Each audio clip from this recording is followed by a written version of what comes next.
Okay, so you're thinking about joining New York Life as an agent, and maybe you have some questions about if the New York Life insurance agent opportunity is really in your best interest. If this is the case, then this video is going to serve you well, because what I plan on doing is giving you some insight, some what ifs that will help you get more perspective on not just a New York Life sales opportunity for insurance agents, but also for your ability or opportunity to look for a good insurance sales opportunity anywhere else. My name is David DuFord, owner of DuFord Insurance Group. I train and recruit agents nationally to sell final expense Medicare and annuities face-to-face and over the phone. If you'd like to learn more, there's links above or below. Just click the links if you'd like to learn more about how my agency works. But let's get right into talking about New York Life. So I've compiled 3 things on here. There's a lot of different factors to deciding on which agency is going to fit you best. But most likely you're coming into this and you know nothing about insurance sales. You have a slight understanding, or maybe you think you have an understanding, but you don't have a full perspective. I've been in the business since 2013. I've recruited more than 2,500 agents. I understand a lot about this business. And what I'm going to specifically mention today are 3 things that I would recommend anybody looking at New York Life would review before making the decision to jump in. And please note, this isn't a disparaging type of video that's talking down the New York Life opportunity. It's perfect for some, and New York Life is a wonderful company that's helped all sorts of people for many, many years. But ultimately, what I'm most concerned about is the agent population at large. 90% of agents fail in their first year of business, and there's so much opportunity in this business. And that's why it's so vital to find the right organization, because one of the biggest reasons people fail is what their agency promised was nothing actually like what it was delivered. So I think it's important to slow down, take your time, do your due diligence, and then from that research and contemplation, decide what organization is going to be best fit for your goals.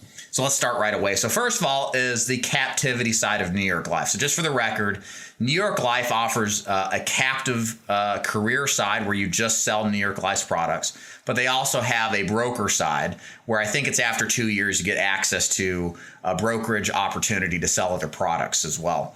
So this really only pertains to the first 2 years, but I think still it's important to consider. There's really 2 ways to sell insurance. Life insurance. You can either sell as a captive agent where you sell one particular product, or you can be an independent agent where you sell a multitude of products. So the way New York Life works initially, at least, is you only sell New York Life products. Whereas with a brokerage, you may sell multiple different company products. Now, why would that matter? Why should you care? Because anytime that you represent one product, and this is again, New York Life, any carrier out there, anytime you have one product, you have one product. You have a limitation of options. You have a limitation of pricing. And maybe something that's not acceptable with New York Life may be acceptable with something else. For example, I had a client once, an agent, who had submitted an application to a specific captive company and got declined because of diabetes. It's real easy with a lot of carriers to just get plain old metformin-supported, pill-supported diabetes, and could have gotten that person approved, but that agent couldn't get that client covered. Whereas because he had only one company, he was committed to that one company, couldn't write for anybody else. So therein lies the issue. The issue is that when you're anytime with one company, you have to forego the opportunities that contracting with multiple carriers offers you. And that includes things like underwriting flexibility, getting cases issued that were harder to issue or impossible with one, but maybe a bit simpler with another. Also, issues on price. Sometimes prices can be high with one company and lower with another. And maybe an agent or a client will say no to the high price, but yes to the other. So it starts to eat into your conversion ratios and profitability and close rates. So all of this is to say, I personally prefer, since being in the business since 2011, to be a broker. I like being independent. That's how I started. I think there's so many more opportunities to help more people. Thus, you're going to be more successful because you're going to help more people. Whereas in a captive situation, again, my opinion, you're just a little bit more hamstrung and not capable of helping the same amount of people with competitive pricing or more liberal underwriting. And again, being with New York Life in the beginning, at least in the first couple of years, if that's the track that you choose, that is I think a real risk that you kind of run and have to manage. Now, second on the list here is commission level. So here's the thing with commissions, guys. No companies have a corner on the market for the best commissions. And while commissions are important, they're not everything. And what you have to ask yourself is, and ultimately, if I'm getting a commission level that's not super competitive. What am I getting in return for it? So when you look at New York Life's commission level, ask your recruiter, okay, what are you giving me in exchange for this commission level? If you do your due diligence and happen to find commission levels higher, ask them at their agency, what are you giving me in order to accept this commission level? See what the value exchange is. You might find that New York Life's offering justifies the commission level. You might find somewhere else that has a better deal and the same commission level or a higher commission level. And then you got to ask yourself, okay, what is it that I really want? But doing this due diligence process is really important because, again, what most agents do, you're not one of them because you're actually taking some steps to research and think for yourself. But the vast majority of people just jump in. They don't do their due diligence. They think something sounds good. They never question if it's actually true or accurate. And then what they discover is what they were promised wasn't actually delivered. And now they're in a position where their commission levels are way lower than it could be. And that directly affects their net profitability. For example, I talked to an agent earlier today that I'm bringing on board.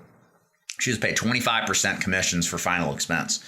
And she loved it, but she could never be profitable with it. So she just got out of the business. She's going to have commission levels that are 400 to 500% higher, meaning 100% to 120%, depending on the carrier with my organization. So now the business of final expense is a lot more fun and a lot more lucrative. So commission levels do matter. See what you're going to get in exchange for those at New York Life, and then ask around at other agencies to compare, and a lot of this perspective will start to self-formulate once you see what the other guys do as well. Number 2 on the list here is, number 3 on the list, is training. So this is a good thing New York Life, I have always observed, does a great job with, is they train you very well in their product knowledge, and they have a pretty good grasp on how to train you to prospect for business, whether that's cold calling or working your referral network. Those are, in my perspective, I may be wrong, those are kind of the more common ways to find prospects, and they do a very good job of explaining that to you. But part of this, as you can tell, maybe you don't have a network to go sell to, or maybe you don't want to sell to your network, or perhaps you don't want to cold call. You need to ask yourself, are you willing to buy into the lead system, even if everything else is set up right? Because without a lead system you'll do or follow through on, you don't have an insurance business. It doesn't matter who you're associated with. If you're not going to follow the system, it doesn't matter. What other types of lead systems are there? For example, there are lead systems that focus on purchasing leads.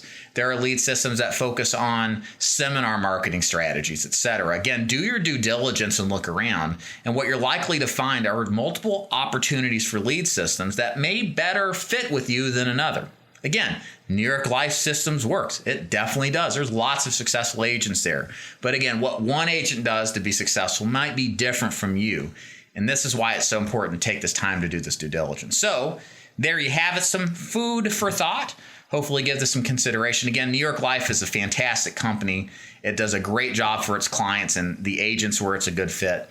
And the purpose of this video is just to give you some insight to ultimately strengthen your resolve to join New York Life, or strengthen your resolve to look around and find an organization better fit with your goals.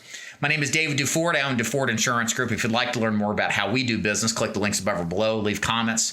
Feel free to like and subscribe if you haven't already. And thanks as always for watching. We'll see you next time.